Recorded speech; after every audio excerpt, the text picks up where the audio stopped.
अस्सलाम वालेकुम, welcome to my new video introduction to statistical theory part 1। Sher Mohammad Ali Chaudhary का हम लोग के एक्सरसाइजेज हम सॉल्व कर रहे हैं। आज हम करेंगे 6 चैप्टर का 6.9 क्वेश्चन। इसके अंदर हम लोगों को n दिया हुआ है 10 और हमें कहा हुआ है 3 ग्रुप्स हैं 5, 3 एंड 2 पर्सनस के रिस्पेक्टिव। अब इसको हाउ मेनी वेज हैं कि इनको पॉसिबल इनको सॉल्व करने की। अब इस क्वेश्चन के अंदर जो है ना, पहले हम अपना n लिखेंगे, फिर उसके बाद r लिखेंगे। अब एक पॉसिबल वे है कि हम इसका कम्बिनेशन निकाल लें, तो हम इसका कम्बिनेशन निकालेंगे। कम्बिनेशन का फार्मूला आप तय करेंगे। पहले हम ऊपर वाला फैक्टोरियल ले लेंगे। फिर ये ऐसे होता है कि 5, 3 और 2 इन तीनों का फैक्टोरियल लेंगे हम। उसके बाद 5 का फैक्टोरियल ऐसे रहने देंगे। 10 का फैक्टोरियल 5 तक खोल लेंगे। 5 का फैक्टोरियल 5 से कट जाएगा और इनको मल्टीप्लाई करेंगे। इनको ये मल्टीप्लाई करके यहाँ लिख दिया, इन नीचे वालों को मल्टीप्लाई करके यहाँ लिख दिया। इनको डिवाइड करेंगे तो हमारा ये आंसर आ जाएगा।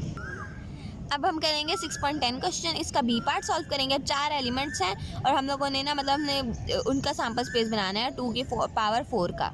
अब 4 एलिमेंट्स जो है ना, हम लेट कर देंगे कि वो A B C D हैं और इसका हम लोग सैम्पल स्पेस लिखेंगे। पहला एक इन्फिनिटी, फिर A B C अलग, A B C D अलग, फिर A के साथ B C D, फिर B के साथ C D D और उसके बाद B के साथ C और D, फिर उसके बाद C के साथ D, फिर A B C साथ, फिर A B D, फिर A C D B C D और A B C D। इस तरह 2 की पावर 4 = 16 आ गया और ये बी पार्ट सॉल्व हो गया। अब इसके बाद इसका सी पार्ट है कि हमने प्रूव करना है कि ये साइड जो है ना इसके बराबर है, using the fact that a sample space with an element have 2 n की पावर सबसेट्स।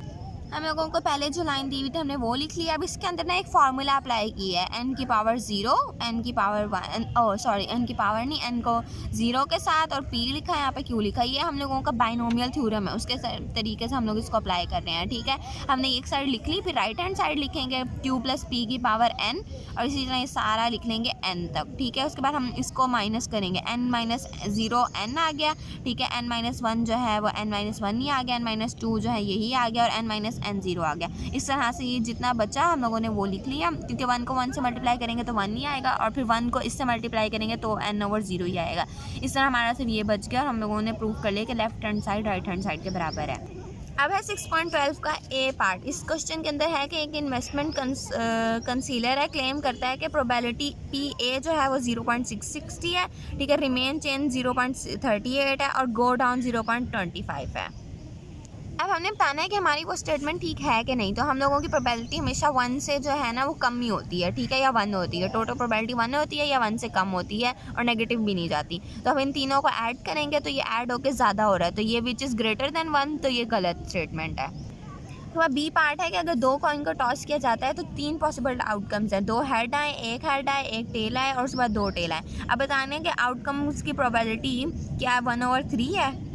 अब हम लोगों को जो सैम्पल स्पेस दी हुई थी हमने पहले वो लिखी है। अब देखें अब इसकी सैम्पल स्पेस क्या है, PHH, मतलब दोनों हेड आने की 1/4 है, एक हेड आने की भी और एक टेल आने की भी 2/4 है। ठीक है, और उसके बाद 1/4 बच जाएगा, इसको डिवाइड करेंगे तो। उसके बाद दोनों टेल आने की प्रोबेबिलिटी भी 4 में से एक दफ़ा ही है, तो गिवन स्टेटमेंट रॉन्ग है क्योंकि वो हम लोगों को 1/3 बोल रहे हैं। अब है सी पार्ट। सी पार्ट है कि एक ट्रक ड्राइवर है कि उसकी क्या प्रोबेबिलिटी है कि उसके पास उसका कोई एक्सीडेंट नहीं होगा, एक एक्सीडेंट होगा, 2 या 2 से ज़्यादा एक्सीडेंट होंगे 1 साल के अंदर। तो एक ना होने की प्रोबेबिलिटी इतनी है, एक होने की इतनी है और एक से ज़्यादा होने की इतनी प्रोबेबिलिटी। अब हमें बताना है कि स्टेटमेंट ठीक है कि नहीं।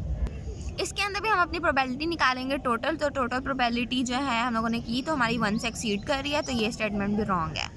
इसके बाद डी पार्ट है। PA हमें दिया हुआ है, PB दिया हुआ है, PC दिया हुआ है for the probabilities of 3 mutual exclusive events A, B and C। अब हमने बताना है कि ये स्टेटमेंट ठीक है कि नहीं है।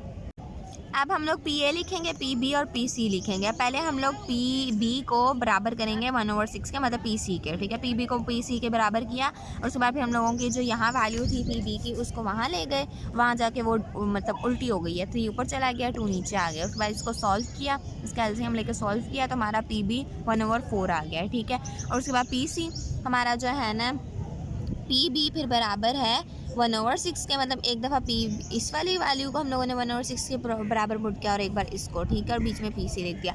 इस तरह से हम अपना PC निकाल लेंगे। PC निकालने के बाद हम अपनी इन तीनों वैल्यूज़ को जो है ना आपस में ऐड करेंगे, मतलब हम इनका एलसीएम लेंगे। ठीक है, उसके बाद एलसीएम लेने के बाद हम इनको ऐड करेंगे, फिर इसको हम लोग देखेंगे तो हम ये हमारी स्टेटमेंट रॉन्ग है क्योंकि इसका डिनोमिनेटर छोटा है। हमारी वीडियो ख़त्म हो गई है, नेक्स्ट वीडियो में मिलते हैं, तब तक के लिए अल्लाह हाफ़िज़।